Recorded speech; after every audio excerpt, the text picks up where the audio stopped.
great show for you. And I will tell you something that is nice, Melanie. I will tell you something that is good. We are in control whether we realize it or not. We spoke about that this morning on our KPFT show. We are in control. You know, we ended the KPFT show on Friday with Jack Van Beber talking about that box that is closing. You know, the corporate structure, the elite, they're closing the boxes on us so that we're no longer in control. But, you know, we still have a democracy. I mean, after the election, if Trump were to get elected, of course, we likely will have a difficulty reestablishing our democracy. But you know what? Let's not worry about that now because, like I said, whether we realize it or not, we are in control. So, folks, the idea is this. The people in power want you to believe, and I say this as honest as I can, the people in power want you to believe that you are powerless. They need you to believe that you are powerless. And why is it that they need that? Because ultimately, people power, the power of many, is a lot less powerful, or rather, the power of the few is a lot less powerful than the power of many. The problem is we have to not just believe it, we have to execute it. Again, we can't just believe it. We can't just say it. We have to do it. So I'm an eternal optimist because I know that if we can get our message to everybody, if we can activate everybody, that ultimately speaking, just like we had during the Red Scare back in the 1950s, just like we had when we said Red Scare, you know, the people who thought they, you know, are you a communist? Were you a member of the Communist Party? Remember all of that? We overcame that. What it takes, however, is all of us doing our part and not being scared. We had a caller named Harry. He said, "Oh, Egberto, I'm so scared. I'm so scared that Trump is going to be reelected." I'm like, so you don't get him elected. You do the work. Don't sit down around your table and twiddle your fingers. Go out there and make sure that it doesn't occur. Make sure that it doesn't occur. So let's get busy. All right, welcome aboard. Melanie Keelan from Barcelona, Spain. Lee Grant from Montgomery County, Texas. Eric Hayes from Kingwood, Texas. Bridge MCP from upstate New York. We've also have in the house, para ver, I'm going up the scroll, AVQ from Brooklyn, New York. Yvette Avery Herod from Atlanta, Georgia. My mind is kind of behaving with me today. And I don't see anybody else that I need to give a shout out to yet. I'm scrolling down again to see if any new person came up. All right, let me start reading what you guys have brought us, what we brought. Egberto, guess who made my Twitch 23 recap most watched channel? Who? Kind of too bad today's a busy Monday. Again, catch you tomorrow. Sorry about that, but I made your channel the most busy channel, right? Let me go ahead and put that up there, but let's see if that's true. High scores, hours watch. Whoa, look at your achievements. Look at your achievements. 262 for. I think I did it for you, man. I think I did it. Most watch.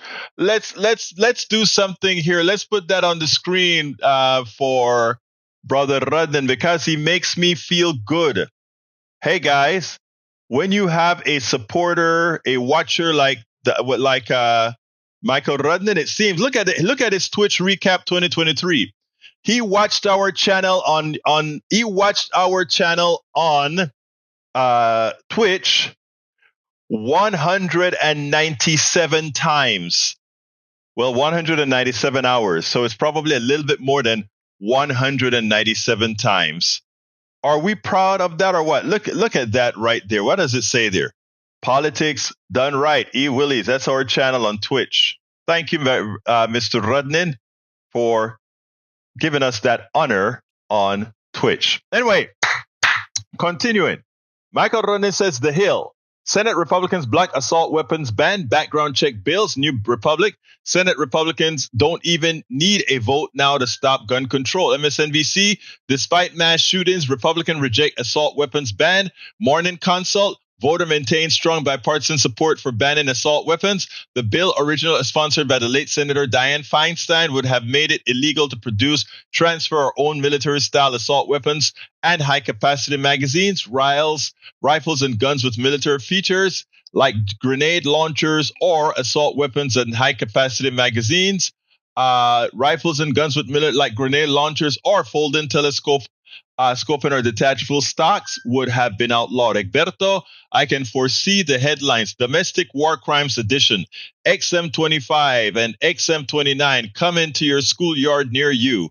There are several other common features of guns and rifles that would have been included in the ban that made no sense, but Republicans wouldn't even bring these up for a vote to modify the bill so it restricts features that are rightfully seen as ridiculous by the American public. I swear, the next time we have a mass shooting that involves a grenade launcher, we as a nation might have an epiphany. I don't know if that will be enough to bring an epiphany because the country is already there. The politicians aren't. What we have to make the country realize is they control the politicians, and if the politicians continue to hold water for the gun lobby, then it is imperative that we take that politician and take them out of commission. I repeat, it is then imperative on us to take those politicians out of commissions. And it looks like one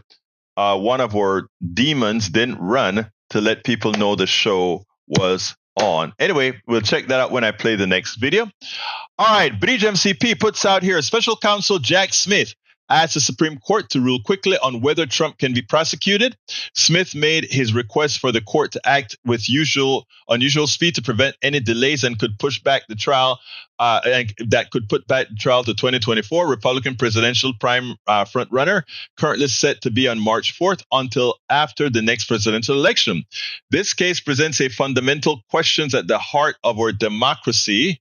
Whether a former president is absolutely immune from federal prosecution for crimes committed while in office, or it's constitutionally protected from federal prosecution when he has been impeached but not convicted before the criminal proceeding begins. He's trying to say that a political trial is identical to a criminal trial, which it is not. And I think the Supreme Court will make that quite clear. Underscoring the urgency for prosecutors in securing a quick resolution that can push the case forward, Smith and his team wrote, it is imperative. It is of imperative public importance that respondents' claim of immunity be resolved by this court, and that respondents' trial proceed as promptly as possible. If this claim of immunity is rejected, at issue is a December 1st ruling from U.S. District Judge Tanya Chutkan that rejected arguments by Trump's lawyers that he was immune from federal prosecution. In her order, Chutkan wrote that the office of the president does not confer a lifelong get-out-of-jail pass.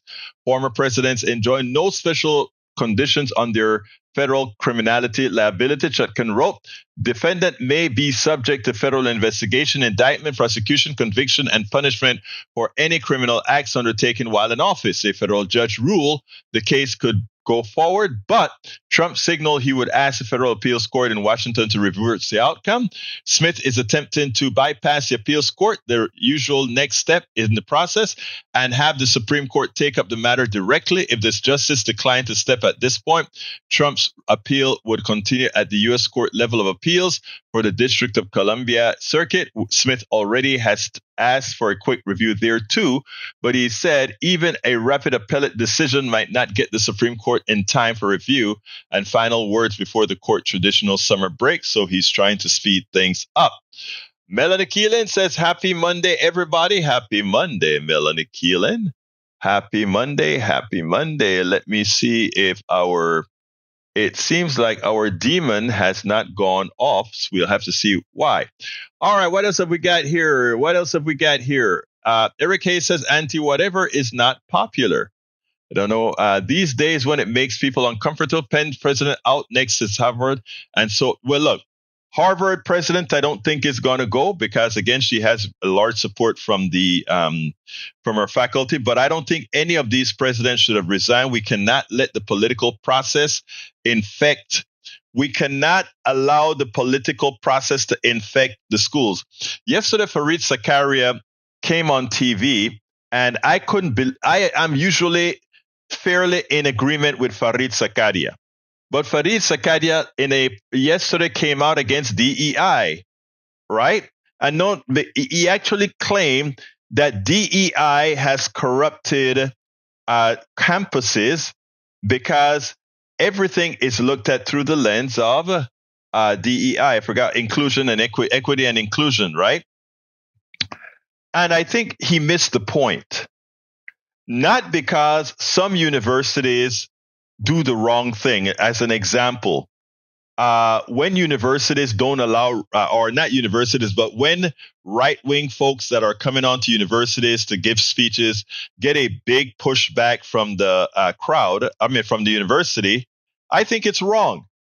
When these right-wingers come into, I think you should have the protests, but also with the protests, I think that we should still let them in, let them go to the auditorium and give their speech, etc. Not because many times groups in these universities err on the side of that means that somehow DEI has been so prevalent in universities that it prevents the university to be a place of learning. Contrary to that, that's not what it does. I think Fareed Zakaria, who I really respect his intellectual nature in general, missed the boat by actually criticizing DEI. He actually bought into the Republican slime machine, where he misses the point entirely, likely because, again, he has joined the elitist status in one of the factions, which I think is problematic. I'd love to have an interview with Fareed Zakaria on that one. Anyhow, continuing, Eric Hayes says, quote of the day, why Commissioner's Court continues to play budget games against popular programs mean they really are trying to defund the police. That statement alone that you just made there prevents me from reading the rest of the commentary because it starts on a false, lying premise just based on the numbers. So I don't allow reading of misinformation to our audience. Lee Grant says, congrats to John Whitmire. Hope he can make Houston a safer place to live. Houston is not an unsafe place to live at all. And that is what gets me with John Whitmire. He couldn't tell the truth about crime going down. He couldn't tell the truth that crime is fairly localized. He couldn't tell the truth that stop making crime a problem that it isn't. The murder is bad. The robbery is bad. Crimes are bad, but it's not the badness that they want to make it. If we really want to solve crime, solve the social problems, and crime gets solved. Buying into this crap from the GOP. Oh, crime rate. How many look, I could go out and get killed tomorrow somebody could shoot me tomorrow. But I fear militias more than I fear the common criminal on the streets, okay? I fear the gunman who has an AR-15 than the common thief that I can try to protect myself based on what I do. So stop falling for the misinformation because it allows us to make bad decisions. Just like listening to Israel as far as, we're going by blowing the smithereens out of Gaza, somehow that's going to eliminate Hamas. No, that's going to create something to replace Hamas that's likely worse than Hamas because you have destroyed people's lives. You have killed the families of thousands of people. Do you think that gives people a good feeling for Israel? What Netanyahu has done to Israel is the worst thing any leader of a country could do. And the bad thing about it is because the United States of America is their lead supplier and their lead supporter, and Biden has hugged on to Netanyahu, the blowback will also come to us. Mark my words, the blowback is coming. Blowback is coming. When you have asymmetrical warfare, what happens is the person at the bottom end of that asymmetry, they react themselves in asymmetrical manners. And that asymmetrical manner means that you and I get hurt. They cannot go against the military of Israel. They cannot go against the military of the United States. So you know who they go against? You and me. That is the reality. So our support of Netanyahu is putting all of us in danger. All of us in danger. All right, let's see what else we got here. Coming down. Let's see. Let's see. Eric Hayes says, what is the Democratic about a sidestepping the court levels and trying to rush us through the legal system? If the Supreme Court is the ultimate law of the land, you're still using the court. You're just saying we're not going to allow the president to stall, period. That's all. The criminal that tried to overthrow our country, we can't allow it to stall. All right, Melanie, you got the notification. The other notification we send out is an email with the show and the characteristics of the show. I need to clean that email up anyway. All right, let's see what else we've got here. What else have we got here? Let's see. Mike Seesac says DI has corrupted universities. It is antithetical to Title IX and other laws already on the book. If that made any sense whatsoever, then we would have a more equitable representation there. I think you may need to go check quite a few things. John wants us all to be safe and lock up the criminals. If you think the idea of being safe is locking up the criminals, that is where you play whack-a-mole. I don't want to lock up criminals. I want to prevent the creation of criminals. And my contention is that we create criminals with what we do. But again, it takes a few levels of indirection of thinking, something that Republicans have been teaching its people, even though the leaders know better, but they've been teaching their followers not to think intelligently. All right, let's see what else we got here. Let's go with our first video. Our first video today is with Chris Hayes and the economy and how great the economy by the macro numbers are doing. Check this out, and then we'll take it on the other, on the other side. Recently, some new economic numbers came out, and guess what? The unemployment rate fell to 3-point-something%. Utilization rate went up, and the inflation is at somewhere in the 3% area. Unheard of in what, based on prognostication, and better, it seems like we're coming in for a soft landing. A soft landing meaning that we're probably not going to go into recession. That isn't to say that people aren't suffering, the structural nature of the United States economy based on capitalism has continuously affected most Americans, and has most Americans, even though you don't see it on TV or in the news, in dire straits. That's a statement of fact. That said, based on the comparative analysis of the economy, its recovery to other economies and recoveries, Biden is doing pretty darn good. And while much of the statements today is that the buying power of the average American citizen isn't what it was, let's say, a few years back, that is a continuum that we have been seeing from the inception of Reaganomics. So it's nothing new. It's a structural defect in our economy. Don't listen to what all these other guys are telling you. The economy is behaving as it should, and right now it is behaving just about the best it can under the restraints of the current capital structure that we're under. We need to change it, of course.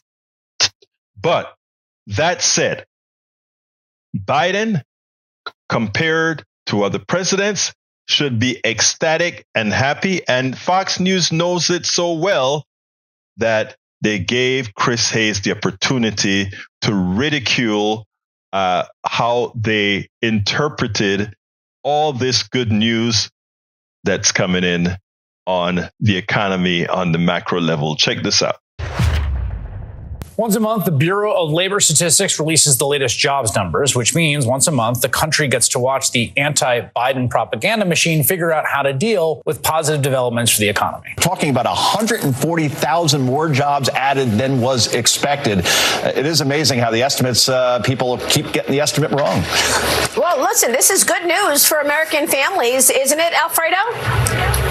Well, it is, but it isn't. I'm going to make the case that decline in the unemployment rate is actually a negative, not a positive. Better than expected jobs numbers, Charles. Your reaction? Yeah, I mean, for the 11th month in a row, right? I think the fix is in there. Unemployment drops to 3.4. That's the lowest since 1969. Wow. Meanwhile, this story really pertains to our economy. This is Ford Motors missed sales expectations at the start of this year. Dear viewer, this morning was no exception when November's jobs numbers came in even better than expected. So we got hotter than expected numbers. Cheryl just gave us the numbers, 199,000 jobs versus an estimate of 180,000. What do you think about these numbers? It's a resilient labor market. And President Biden is going to talk about this at some point today because these are good numbers for Bidenomics, employment rate. Because of Christmas? More people are working in shops? Strangely enough, retail employment actually went down. Well, Really? It didn't go down. They're seasonally adjusted. Justin Wolfers is a professor of public policy and economics at the University of Michigan, the co-host of Think Like an Economist podcast, and he joins me now. All right, Justin, you have been part of this sort of discussion debate about this economy and the sort of people's perceptions and reality.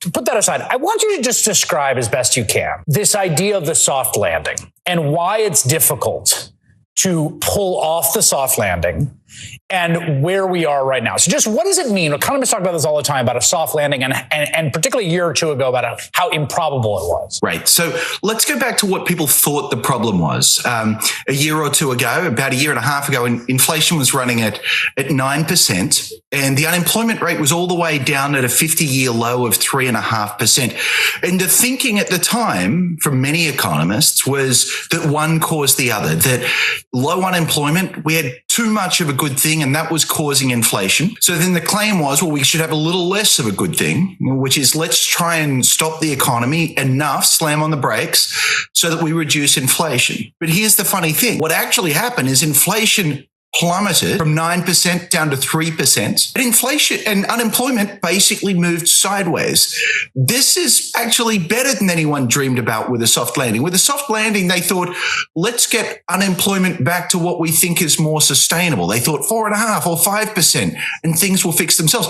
We got, in fact, our whole low unemployment cake. We get to eat it with lower inflation coming as well. Yeah, you had posted this about sort of economists, sort of consensus economists polling, right? And they were asked to sort of make a bet, and their perception of where we'd be right now. I think it was a year ago, right? And the current situation with inflation where it is and unemployment, I think it was at like 10%. Like was the probability assigned? These are economists who study this being like, yeah, there's a 1 in 10 chance we could end up in this really narrow sweet spot that's going to be very, very hard to hit with inflation coming down and the economy growing and unemployment still low. Yes. So look, one thing I want your viewers to know is sometimes good news happens. We economists are not very good at recognizing it, and sometimes we're not very good at forecasting it. And so this really is, it's a better outcome than anyone saw coming, and you don't even need to compare it to expectations. I think that sort of underdoes it. I think the reality is you want to think about the fact that unemployment is near a 50-year low and inflation's returning all the way back to normal. And we've got inequality declining at the same time. Just on its face, on its merits, these are the sorts of economic numbers that not only would I dare not dream about, but many economists thought would be impossible. So again, I want to be clear. There is much to do to fix this economy so that it lifts all boats. But comparatively speaking, the economy has rebounded. Now we just have to make sure it applies to everybody. We spend a lot of time deconstructing the news, trying to parse it into a form that everybody can understand. We try to find those little nitpicks where it flies above the fray, etc. If you really like these videos that we do, I want to ask a big favor. Please go ahead. Number 1, subscribe to our channel. And number 2, please join if you can. Thank you so kindly for watching. Keep watching. Please remember to share. We must populate the entire internet with our progressive message, a message that we know is what most Americans say that they want. So help us, please join. Absolutely join. Anyway, folks, let's continue reading. Bridge MCP says, the left is not running scared. They're running forward. Trump is known for appeal after appeal. This is skipping it and going to the top. SCOTUS may not take it up. Trump said it was his court. We'll see if it's his court. But if they don't take it up, they show that they are in fact complicit in what. Remember, his Clarence Thomas' wife was in the White House helping Trump plan helping Trump plan the coup of the United States of America. Let's remember that. Eric Hayes says Bidenomics is a failure. Like you guys have seen, it doesn't matter what the numbers say. Eric put something in his mind and he's like a zombie. The right wing tells me this, right wing tells me this. Bidenomics is a failure. So even though all the numbers are going up, even though wages are going up, even though inflation is something that occurs every year, irrespective of president, except when we have a deflationary state, which most of the times we don't have, none of that matters. I'm concerned about your clients, given that you're an accountant, my brother. You must, I must think twice when numbers don't mean when fact-based numbers don't mean anything to you that we can actually lay it out on the table. I'm concerned about how if you can really do anybody's books objectively. But then again, you probably have great supervision. All right, let's see. Bridge MCP says it's predicted the economy, while going slow, will kick in by spring. Heck, my gas went down 20 cents in 3 days, almost to $3.50, and I'm paying $2.30-something the last time I bought gasoline, right? So, I mean, the fact of the matter is, Bridge, we know what the numbers are saying. The people that are running trying to say, oh, my God, how could this possibly happen?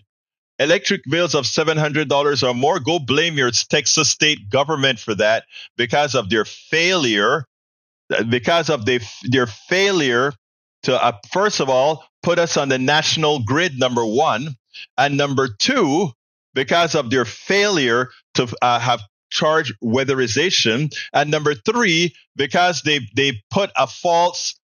made it a market-based system. Let me tell you guys how electricity works well, it's not only in Texas, but let me just tell you how stupid electricity works, right? Here's how we do electricity. We have the generators who generate electricity. They don't sell electricity to the public, right? They create another layer that they throw their electricity onto our Texas grid.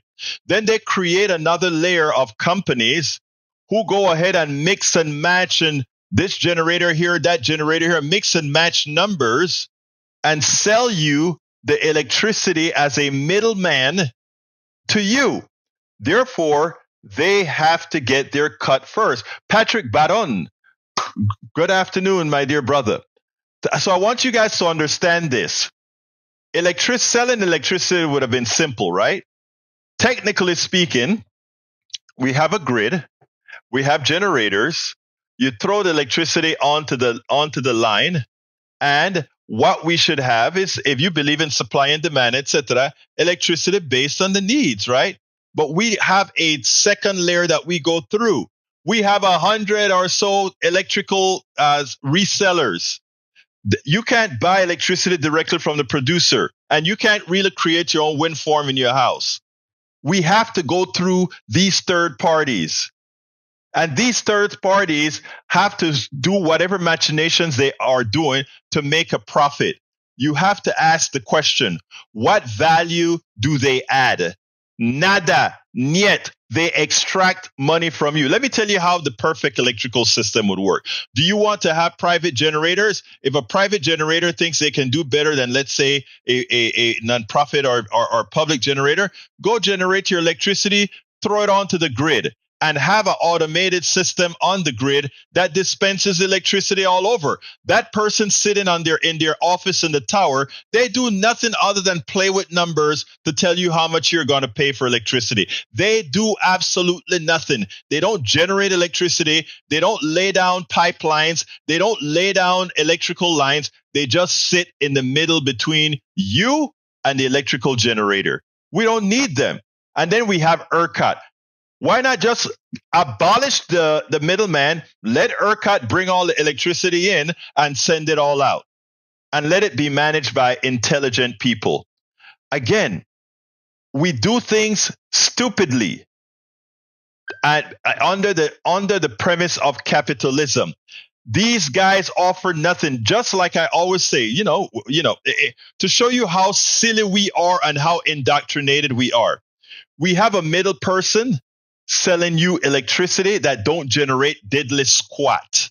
They do nothing but, hey, generator A, generator B, I'm going to sell it. I buy it from you and I sell it back to you. They do nothing. Just like health insurance. Health insurance says, okay, I am going to go ahead and I'm going to pay the bill for you. And for paying your bill, you pay a 30% premium. It is stupid. And I don't like to use that word on air.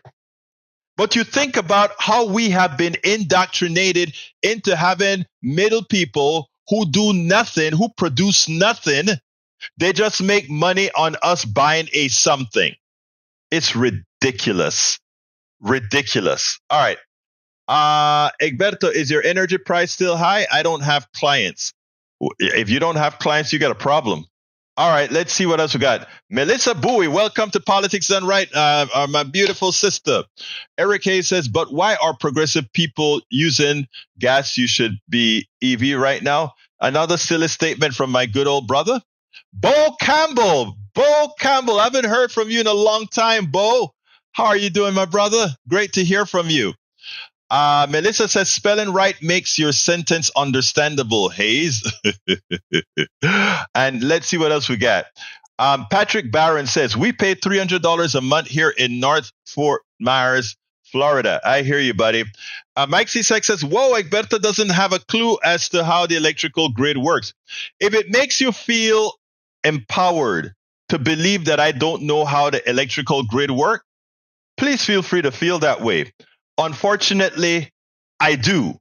And the reality is we don't need the middle person, especially in an age of computers. We just need producers, and we have an automated distributed system. Nothing more is needed at all. If you want to have an intellectual argument with me on that, we can, Mike Seesac. But the way it is working right now, it is made for people who contribute nothing to society to make a buck. That's it. Nothing do they contribute. Patrick Barron says, our electric bill went up 50% since Meatball Ron has been in office. And not only have your electrical gone up since Meatball Ron has been in office, but your insurance went up. You can't even get homeowners insurance at a good price in Florida because of how silly he works things out. Anyway, I got one more story that I need to play the video for. In Texas, we have a beautiful 31-year-old young lady who's pregnant, but her baby has some sort of a genetic defect, which means her baby, if born, will not live. She will be born. She will gasp for air. She'll suffer and then die. So therefore, because Texas has draconian abortion laws that tells a woman what she can do with her body, that tells a woman that me, Ken Paxton, controls your womb. I can tell you what you must do with your body, because that's who we are in Texas. This woman had to take the state of Texas to court. And in taking Texas to court, judge in Travis County said, "Oh my God, I feel your pain. You could actually lose your fallopian tubes, your uterus, and not be able to bear another child. And therefore, I strike down. I consider this an exception to the Texas state law. You can go ahead and have an abortion."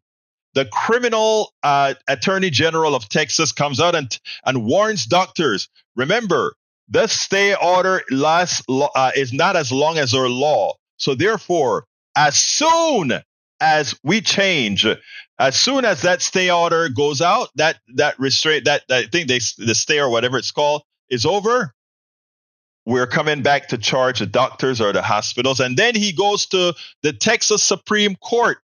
And the Texas Supreme Court says, we're going to put this on pause. And now, last night, he was fighting it in court. I don't think there's a result on that yet. But Kate has gone out of state to have an abortion because while she would like to fight the battle in Texas, from what I understand that she left the state today to go get an abortion. But the fact that a woman's body is under control of this aged criminal is sad. Let's go ahead and play the piece from this morning. Excellent piece by Brzezinski. A passionate piece by Brzezinski this morning. I want you to listen to this, and then we'll take it on the other side.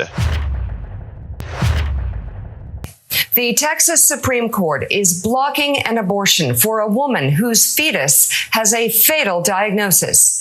Kate Cox, who is 20 weeks pregnant, was warned by her doctor and multiple doctors that if she carries this pregnancy to term, it will likely jeopardize her health and future fertility. Despite this, the Texas Attorney General asked the state Supreme Court to step in, arguing Cox does not meet the criteria for a medical exception. And believe it or not, it is 2023, not 1923. This is an unsettling and all too common story. Once again, an aging white man faces indictments, is accused of covering up an affair, faced impeachment, and still his wrecking ball use of political power continues with brutal consequences on the lives of women. Sounds familiar. I'm actually not talking about Donald Trump. This time, it's another far-right Republican who considers it a compliment to be called Trumpy. I'm talking, of course, about Texas Attorney General Ken Paxton. Paxton is so desperate to mimic Trump, so desperate for Trump's support that he led a lawsuit in 2020 to challenge the results of that year's election in Trump's favor. The Supreme Court, of course, quickly threw that out. That's how desperate he is. The man is so desperate to mimic Trump that he behaves in a cruel, brutal fashion and won't back down until a ill woman is physically and emotionally destroyed. That woman, Kate Cox, and her health is in danger because of Ken Paxton, who is using laws against abortion, thank you, Donald Trump, Leonard Leo, and many others, to make sure her suffering is the most it can be. We gotta wake up. We need to wake the hell up. This country has lost so much already. Women have lost so much. Whether you're a Democrat or a Republican, a man or a woman, please look at the face of this moment in time. Kate Cox could be your daughter, your sister, your wife, you. Kate Cox is 31 and needs an abortion. Her physical and emotional well-being is in peril. Her developing fetus has trisomy 18, a rare chromosomal disorder that's likely to cause stillbirth. That's where she gives birth to a dead baby. Or her baby will barely survive the birth and then will die shortly after. She will watch her newborn, Kate will, suffer, gasp for air, and then die. There are also other risks. That's the reason she needs an abortion, of bringing this pregnancy to term, including making it impossible for Kate to ever have a baby again, to sterilize her. Kate needs that abortion now to protect her own health, too. She's been to the ER 4 times for severe cramps, leaking fluid, and elevated vital signs, according to her lawyer. And then, of course, there is the mental anguish. We're going through the loss of a child. There's no outcome here that I take home my healthy baby girl, so it's hard, So why isn't this woman in the OR right now getting the life-saving health care she needs?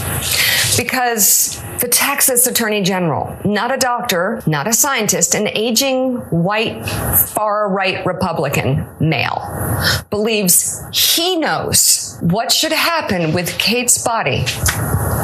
He would prefer that she carry her non-viable fetus to term. Consequences be damned. That's Ken's choice. Ken has choices. Kate does not. Ken is choosing to block Kate's health care once again by threatening legal action against any doctor who performs Kate's life-saving abortion. Legal action against the hospital where the procedure happens. He wants to do that as well. So for Kate, a desperate mother in need of health care, the reason her body may lose its ability to have more children, the reason her young children have a sick, suffering mother, the reason her very life may be absolutely shattered and in danger is because Ken Paxton is driving home the reality that we all must face. That because Trump and his cronies were able to destroy Roe, something he loves to brag about, we have no rights to protect ourselves in a situation like this. I think forcing me to continue the pregnancy, the pain and suffering, put me through the risks of continuing the pregnancy, the risks of childbirth again, especially given how my last 2 went. I think it's cruel. We have no right to save ourselves from suffering. Our daughters are growing up in a world where they will be scared to get pregnant. They will fear that people like Ken Paxton will have more of a say in their healthcare decisions than their doctors. They will fear that they will suffer or even die when attempting to bring a life into this world. This isn't a fear we have about something that might happen. Let's all freak out about what might happen. No, this is where we are right now. And this Monday morning, I pray for Kate Cox and the many other women who will inevitably be in the same situation. I'm also praying that we all step up. You may be a Republican. You may have voted for Trump thinking this all isn't so bad. It's worse. Wake up and consider voting with Kate in mind in the next presidential election. The choices may not be perfect. They may be far from perfect. I get that. What we're trying to save, though, is the ability to have choices and options in this country and to make those choices in a country that is a democracy. No woman has the right, or rather, no man has the right to tell a woman what to do with her body. If you want to do that, try carrying a kid yourself. Okay?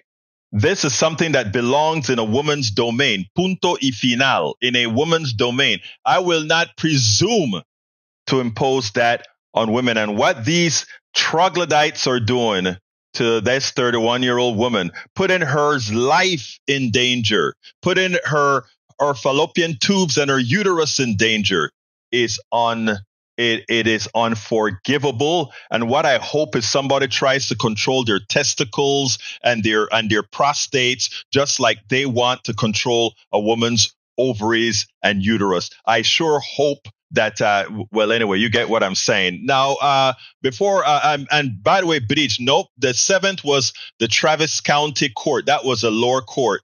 Paxton took it to the Supreme Court and he got a stay, a pause. And he was debating it in the Supreme Court yesterday. I don't think the Supreme Court made a decision, but Kate is in dire straits right now. So she left the state to go have the abortion outside. I don't know if the Supreme Court is going to continue with the case or not. I hope so. I hope they come to a resolution. But the idea is this, like I spoke about this on my show earlier this morning on KPFT. Kate has mobility. Kate can leave the state and have an abortion. For the millions of poor women in Appalachia, for the millions of poor women in the ghettos and the barrios and all these different areas of our society who do not have mobility. They are stuck with whatever sentence they have imposed on them by the state of Texas. That's the evil within. Why you can have the elitists who, if Paxton's daughter gets pregnant, he can ship her off to Mexico or he'll probably ship her off to some other country in secret, because we know that these right wingers, they do have their abortions. They just don't tell anybody about it. Remember the chairman of the Republican Party in Florida, who is anti-gay, anti-LGBTQ, anti all of this stuff. Turns out his wife and himself are bisexual because they bring a third party in to have sex with them, yet they think that they can control other people, what other people can read and what their morality is supposed to be. Look, I'm not judging their threesome at all. I hope they have fun with their threesome. But then who the hell are them to tell the other people what books they can read? Who are they to be able to tell others how to live their life or whether to accept LGBTQ or not? The hypocrisy, if it were just a hypocrisy from within, it would be, who the hell cares? But when their hypocrisy start to have a material effect on the lives of others, that is a problem. That is, in fact, a problem. So, folks, it's good enough. It's great that our sister Kate had mobility that she could go to another state and have an abortion. Sadly, the mobility of many will prevent that from happening. Now to you, Mike Seesac. When I said I do understand how the grid works, your presumption is as follows. You don't know that the grid has to maintain a certain frequency while under load. If you throw on high value variable production, solar, wind, then you crash the grid when it drops or overproduces. Who gave you the thought process that myself, a mechanical engineer, who went to the top public university in Texas, doesn't understand the grid, and Mr. Seesac, a guy who is doing, and I'm not knocking you, I'm saying stay in your darn lane. However, you are a farmer. I don't know anything about cows. I don't know anything about planting grass, etc. I only know what I read. Stay in your lane. I'm an engineer. Of course, I understand how the grids works. Of course, I understand the frequency. Of course, I understand the tripoline within that. Of course, I understand the phasing. Do you? If you are, and all of those things that I just mentioned have very little to do with having a middle person who is just there to sell electricity. They have nothing to do with phase control. Nothing. The people who run all those middlemen industries, they have nothing to do with production. Stay in your lane. Madre mia carajo. All right. So let's be clear here. You don't know what you're talking about, Mr. Seesac. You know, too many of you, and I'm talking about you on the right, like to go and make assumptions. I didn't buy my mechanical engineering degree, sir. Not that I'm not doing it now.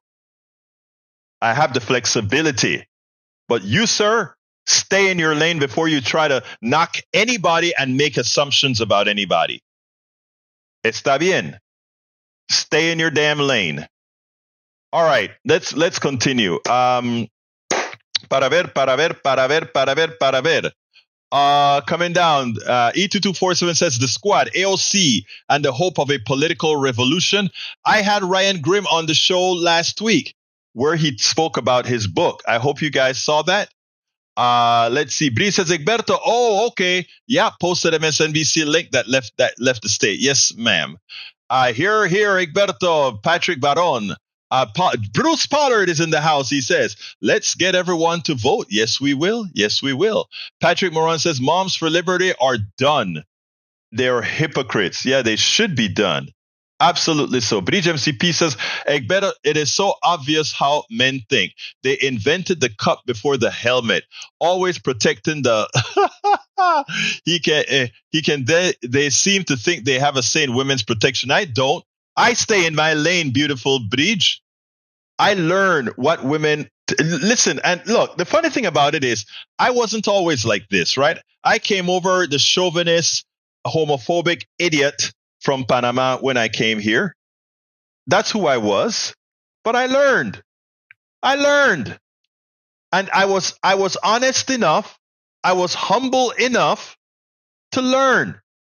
Not because I wanted a pat on my back, but because I was a plumb buffoon in the thoughts that I had because of how I was reared. Men all over this damn Western world, actually not only the Western world, all over the world have been reared complete buffoons. Okay? Thank you, Patrick Baron. You're correct. I evolved. Yvette Avery says, I don't know we had a doctor in the house. What gives you the right to speak on this and not be a woman? He has no right whatsoever, Yvette. It's just another man trying to tell a woman that I will control your body. Nothing more, nothing less, Yvette. We men need to stay in our damn lanes. That's your lane. It's Bridget's lane. It's Yvette's lane. It's Melanie's lane. It's which other woman we have in the house? And so let me just go ahead. It's Melissa Bowie's lane. Which other woman in the house? Let me find women in the house. If I missed you, but you understand what I'm saying. You understand what I'm saying. But anyhow, we're coming close to the end of the show. Anybody want to call in and say a word? 281-823-7747. Whoa. I want to read June Littler. Thank you. Amen. I want to read Mike Seesac. I want to show you what projection looks like. This is the epitome of projection. Whoa! I didn't know we had so many ignorant people on basic human biology here. It's obvious human biology 101. When even scientific website says life begins at conception, yet we have people here who think somehow the act of birth bestows personhood on people. Let me tell you, first of all, why a statement like that. And I respectfully, Mike Seesac, respectfully, that's an asinine statement. Personhood is determined legally. Okay? Personhood is a legal definition. All right? That's the first thing that's completely silly in your statement. Personhood is a legal definition. And we define what a person is. In fact, it is such a legal definition that even a corporation has personhood. Again, why I tell you so often to stay in your lane? Because often, as opposed to come in here with humility, this is my program. And I'm humilde. I'm humble in learning from my audience, which I do all of the times. But some of you come here thinking in a right-wing manner, thinking you know. There's a good thing to humility. There's a good thing to humility. Okay? There is a good thing to humility. Cuando estás humilde, when you're humble, you have the ability to make a mistake and not have to feel dethroned about it. So when Yvette Avery Herod or Miss Bowie or Bridge or June Littler correct me on something, I can come out and say, okay, I'll try my best to not let my inner demons misinform me again that I can't do certain things a certain way. June Littler says, my amen was sent before Seasac's personal opinion, not fact, appeared. Okay, I hear you. Let's see what else we got here. Bridge MCP says, you want other people to make a law on men can have sex? Of course not. They don't, right? I mean, you think about it. There's nothing. Men don't want anything. Look, what is so sad is while they wanted to take away birth control, they never talked about taking away Viagra. We have to stop this. We have to stop this patriarchal BS. The patriarchal BS must end. The patriarchal BS must end. Okay? Anyway, it's 4:00. I got to ask all of you, those of you who have the wherewithal, please support our program. I'd like all of you who can to please help us build this newsletter. I got another member, I think yesterday. I haven't sent out a thank you notes on that yet, but please join our newsletter. The newsletter, you can actually, look, less than a coffee. I told my daughter, it costs, I tell people it's just a coffee a month. She said, Daddy, a coffee doesn't cost $4.99 in Starbucks. You won't pay more for that, Daddy. So please consider becoming a paid subscriber of our newsletter. And when you become a paid subscriber of our newsletter, politicsandright.com/newsletter, you get access to all of my 5 books and any subsequent book that I write. Okay? Any subsequent book that I write, you have access to as a subscriber to my newsletter. So it's a sort of an exchange, but it gives us a little bit of input for us to be able to continue doing this. So go to politicsandright.com/newsletter. The newsletter is free, but if you become a subscriber, you get other benefits with being a subscriber. So I ask you so kindly to become a subscriber of our newsletter by going to politicsandright.com/newsletter. It's very inexpensive to do so. If there's some other way that you want to support the program, please go to politicsandright.com/support. It has all the ways in which you can support Politics Done Right. We do our homework, we do our work, and it's not only the show that we do, but we write articles and we populate the internet with progressive information so that when people do searches, they don't only see right-wing stuff. We have to push the truth so that the truth can overpower the lies. And that's what we are a part of. There are many of us that are doing this kind of work. This kind of work is not paid for by the wealthy like the right wing has. We have to pay for it. We take it at very small rates to do it. So please go to politicsandright.com/support to support us however you can. But also, please consider becoming a paid member of our newsletter by going to politicsandright.com/newsletter. My name is Egberto Willis. I want to thank all of you for showing up today. I want to thank all of you for participating. My name is Egberto Willis. This is Politics Done Right. And you guys know how I end this baby. I am what? Out! We spend a lot of time deconstructing the news, trying to parse it into a form that everybody can understand. We try to find those little nitpicks where it flies above the fray, etc. If you really like these videos that we do, I want to ask a big favor. Please go ahead, number 1, subscribe to our channel, and number 2, please join if you can. Thank you so kindly for watching. Keep watching. Please remember to share. We must populate the entire internet with our progressive message, a message that we know is what most Americans say that they want. So help us, please join.